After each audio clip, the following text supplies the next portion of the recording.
Sábado 3 de enero de 2026. Tres mensajes del Evangelio de hoy, tomado del Evangelio de San Juan, capítulo 1, versículos del 29 al 34. En aquel tiempo, al ver Juan a Jesús que venía hacia él, exclamó: «Este es el Cordero de Dios que quita el pecado del mundo. Este es aquel de quien yo dije: tras de mí viene un hombre que está por delante de mí, porque existía antes que yo. Yo no lo conocía, pero he salido a bautizar con agua para que sea manifestado a Israel». Y Juan dio testimonio diciendo: «He contemplado al Espíritu que bajaba del cielo como una paloma y se posó sobre él. Yo no lo conocía, pero el que me envió a bautizar con agua me dijo: aquel sobre quien veas bajar el Espíritu y posarse sobre él, ese es el que bautiza con Espíritu Santo. Y yo lo he visto y he dado testimonio de que este es el Hijo de Dios». Palabra del Señor. Gloria a ti, Señor Jesús.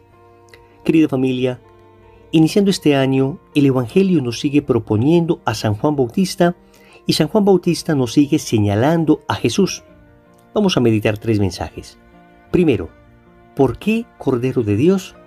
Segundo, las semillas del Verbo. Tercero, ver a Jesús y dar testimonio. Vamos con el primer punto. ¿Por qué Cordero de Dios? El Evangelio comienza diciendo que Juan vio a Jesús venir hacia él y exclamó: «Este es el Cordero de Dios que quita el pecado del mundo». A nosotros nos es muy familiar esta expresión porque la escuchamos en cada misa.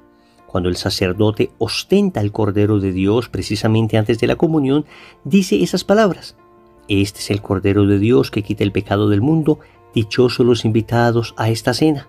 Y todos respondemos: «Señor, no soy digno de que entres en mi casa, pero una palabra tuya bastará para sanarme». Miren qué bonito, dos expresiones bíblicas.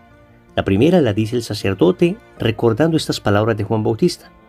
Las segundas palabras las decimos nosotros recordando aquel centurión que recibió aquel gran milagro: «No soy digno de que entres en mi casa».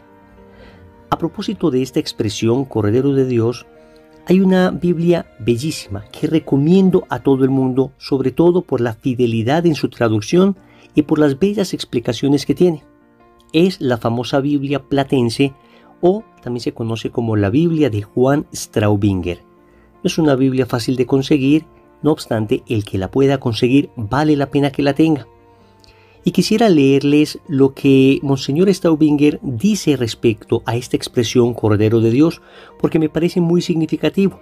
Me parece que nos ayuda a entender esta expresión que hemos escuchado desde que éramos unos niños, pero tal vez no hemos entendido suficientemente. Así dice Monseñor Juan Straubinger: Juan Bautista es el primero que llama a Jesús Cordero de Dios. Empieza a descorrerse el velo. El cordero que sacrificaban los judíos todos los años en la víspera de la Pascua y cuya sangre era el signo que libraba del exterminio, recordando el libro del Éxodo en el capítulo 12, versículo 13, figuraba a la víctima divina que, cargando con nuestros pecados, se entregaría en manos de los hombres, como dice Lucas 9:44, para que su sangre, más elocuente que la de Abel, como dice Hebreos 12:25, atrajese sobre el ingrato Israel y sobre el mundo entero la misericordia del Padre, su perdón y los dones de su gracia para los creyentes. Hasta aquí, Monseñor Straubinger. En pocas palabras, nos está recordando esta explicación que al señalar Juan Bautista a Jesús como Cordero de Dios, se está de alguna manera cumpliendo una profecía, cumpliendo de alguna forma una prefiguración que desde el Antiguo Testamento venía, la prefiguración del Cordero de Pascua. Recordemos que la Pascua judía recuerda aquel momento en que los judíos fueron liberados de la esclavitud de Egipto. Y recordemos que esto se dio con la última de las plagas, el exterminio de los primogénitos. Y recordemos que en aquel momento Dios pidió a todos los judíos que sacrificaran un cordero y con su sangre untaran las jambas de la puerta para que cuando el ángel exterminador llegara y viera esa sangre, pues no tocara a los primogénitos. De alguna manera esto es una prefiguración que nos manifiesta como si aquella sangre de corderos salvó del exterminio a estos niños, a aquel pueblo judío, pues con cuánta más razón la sangre del Cordero de Dios va a librarnos a nosotros de la peor de las esclavitudes, que es el pecado, del peor de los castigos, que es el infierno. De manera que Jesús es llamado Cordero de Dios porque esa sangre nos va a salvar. Y Juan Bautista, al iniciar el ministerio público de Jesús, ya nos lo está prefigurando. Pero amigos, esto sigue diciéndonos a nosotros hoy algo muy importante, y es que Cristo es el único Cordero de Dios que puede librarnos de nuestros pecados. Nosotros mismos, aunque hiciésemos un esfuerzo mayúsculo, no somos capaces de librarnos de nuestros propios pecados. Necesitamos de la ayuda de la gracia. En primer lugar, de la ayuda de la gracia en el sacramento de la reconciliación para ser perdonados de aquellos pecados que hemos cometido. Pero además de la ayuda de la gracia para no caer en el pecado. El Cordero de Dios quita el pecado de nuestra vida una vez lo hemos cometido, pero también lo quita para que no lo cometamos. Es decir, necesitamos la ayuda de la gracia. ¿Cuántas veces has intentado por tus propias fuerzas superar un pecado, una debilidad en tu carácter, un vicio dominante? ¿Y cuántas veces has fracasado en ese intento?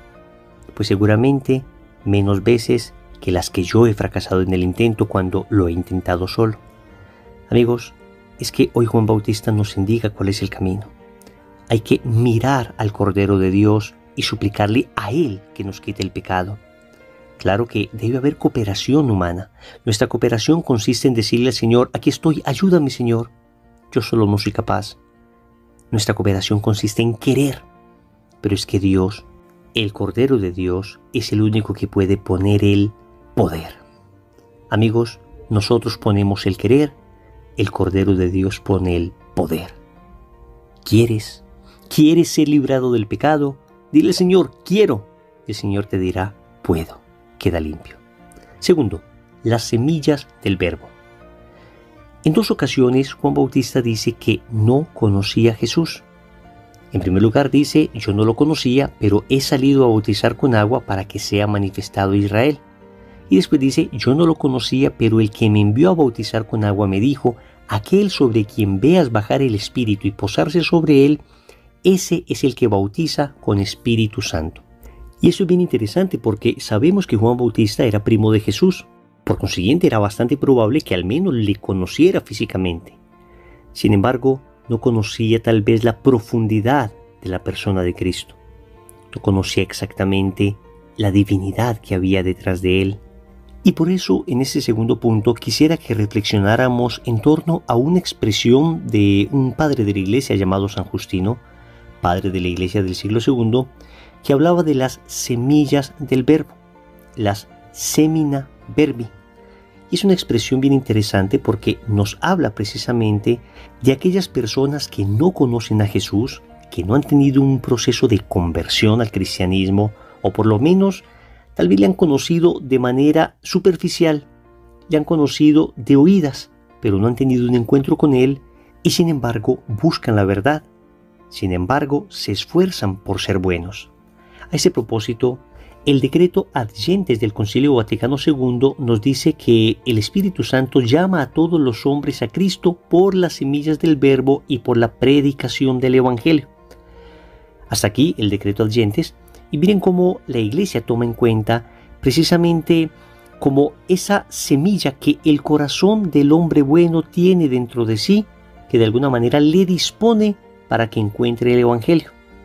En una audiencia general, el Papa Juan Pablo II, el 9 de septiembre de 1998, decía: eso no significa olvidar que Jesucristo es el único mediador y salvador del género humano, y tampoco atenuar la atención misionera que debemos tener por obediencia al mandato del Señor resucitado.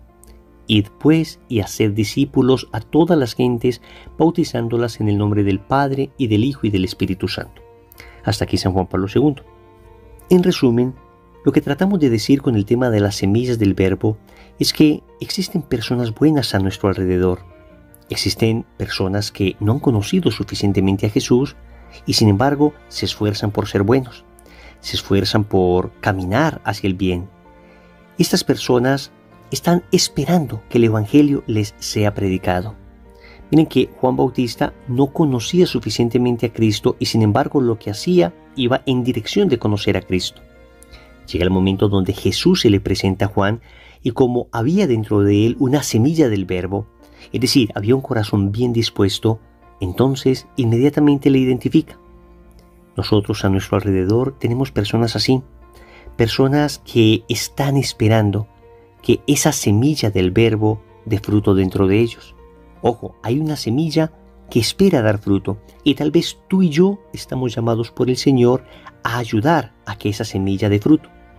No nos podemos conformar simplemente con decir, bueno, esta persona se esfuerza por ser buena, Dios ya verá qué hace con él. Hombre, es que estamos aquí precisamente para nosotros ser medio para que esa persona se encuentre con Cristo, para que esa semilla que hay dentro de ese corazón dé fruto. En primer lugar, con nuestro testimonio de vida. No podemos nosotros, que conocemos a Cristo, ser inferiores a esta vocación, a esta dignidad que tenemos de hijos de Dios.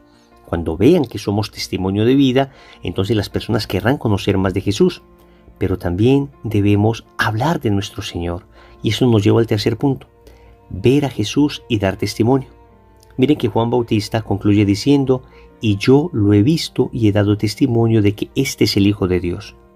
Queridos amigos, aquí hay un proceso bellísimo que se describe en la persona de Juan Bautista. Juan tenía dentro de sí esa obediencia a la palabra de Dios, esa disposición para conocer a Jesús tal como Él era, y esto le llevó finalmente a identificarlo cuando Jesús se aproximó a Él. Nosotros debemos también conocer a Jesús, ver a Jesús, dar testimonio de Jesús y ayudar para que otras personas también lo hagan. Ahora pensemos en esto. ¿Cómo podemos ver a Jesús? De muchas maneras. Podemos ver a Jesús en primer lugar en la Santísima Eucaristía. Es que es una manera privilegiada de contemplar a Jesús. Es una manera única que tenemos los católicos de contemplar a Dios. Dios está con nosotros de una manera del todo singular. Él permanece con nosotros con su cuerpo, sangre, alma y divinidad en la Eucaristía. Por eso debemos ir a la Santa Misa, pero además debemos frecuentar el Santísimo. Tratemos este año de visitar más el Santísimo. Tratemos de ir con mayor frecuencia a adorar a Jesús. Pero además le reconocemos en la palabra. Pero además le reconocemos en el hermano necesitado. Pero además somos capaces de reconocer, de ver a Jesús en los acontecimientos de la vida, recordando aquello de San Pablo, todo sucede para el bien de los que aman a Dios. Y una vez le hayamos visto, demos testimonio. No nos quedemos con lo que hemos visto, contémoslo a otras personas. No nos quedemos con el regalo de conocer a Jesús, llevemos este regalo a otras personas.